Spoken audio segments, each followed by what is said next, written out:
Assalamualaikum warahmatullahi wabarakatuh. Perkenalkan, nama saya Rahmadi Fanadia. Saya dari kelompok 6 bersama dengan teman saya Ria Al-Islami. Di sini saya akan menjelaskan bab 6 di mata kuliah Hukum Perusahaan dan Kepailitan. Yang dimana di bab ini kita menjelaskan tentang surat berharga. Langsung kita menuju ke pembahasan. Check it out. Di slide pertama ini, surat berharga dan asuransi dalam hukum atau dunia bisnis. Surat berharga dan asuransi merupakan konsep penting yang berkaitan dengan kepemilikan, perlindungan, dan risiko keuangan. Surat berharga adalah surat bukti kepemilikan atas suatu aset atau hak yang dapat diperjualbelikan. Yang pertama, contoh surat berharga. Contoh surat berharga itu ada saham, obligasi, dan surat utang. Yang kedua, fungsi surat berharga. Surat berharga itu berfungsi sebagai alat investasi, sumber pendanaan, dan alat untuk mengelola resiko. Yang ketiga, ada syarat surat berharga. Syaratnya adalah memiliki nilai ekonomis, dapat diperjualbelikan, dan dapat dialihkan. Surat berharga dalam KUHD, Kitab Undang-Undang Hukum Dagang, mengatur beberapa jenis surat berharga. Yang pertama ada saham, obligasi, dan wesel. Dan masing-masing surat berharga memiliki definisi sendiri. Yang pertama ada saham, yaitu bukti kepemilikan atas perseroan terbatas. Yang kedua ada obligasi, yaitu surat utang yang diterbitkan oleh perusahaan atau pemerintah. Yang ketiga ada wesel, yaitu surat perintah pembayaran sejumlah uang yang sudah jatuh tempo.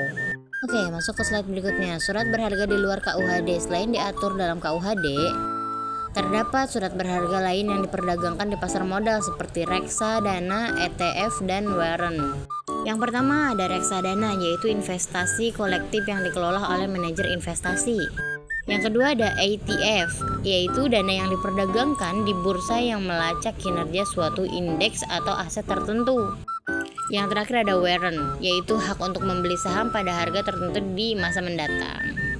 Slide berikutnya adalah pengertian asuransi. Asuransi adalah perjanjian antara dua pihak, yaitu tertanggung dan penanggung, yang melindungi tertanggung dari risiko kerugian finansial.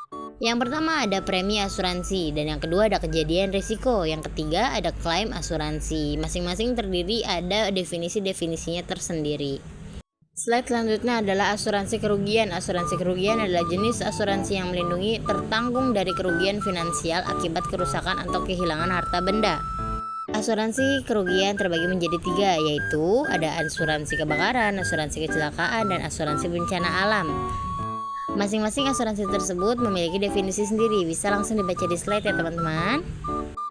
Asuransi sejumlah uang, yaitu jenis asuransi yang memberikan manfaat berupa uang tunai kepada tertanggung atau ahli warisnya. Yang pertama ada asuransi jiwa, melindungi tertanggung dari resiko meninggal dunia. Yang kedua ada asuransi kesehatan, melindungi tertanggung dari biaya pengobatan. Dan yang terakhir ada asuransi pendidikan, melindungi tertanggung dari biaya pendidikan anak. Di slide terakhir ada perbedaan asuransi kerugian dan asuransi sejumlah uang.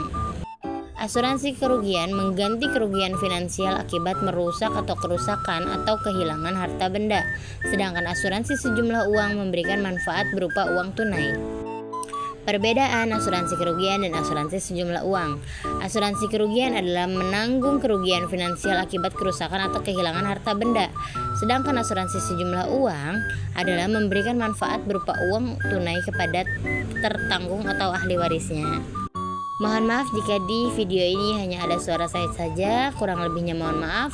Saya ucapkan terima kasih untuk dosen saya dan para teman-teman sekalian. Wassalamualaikum warahmatullahi wabarakatuh.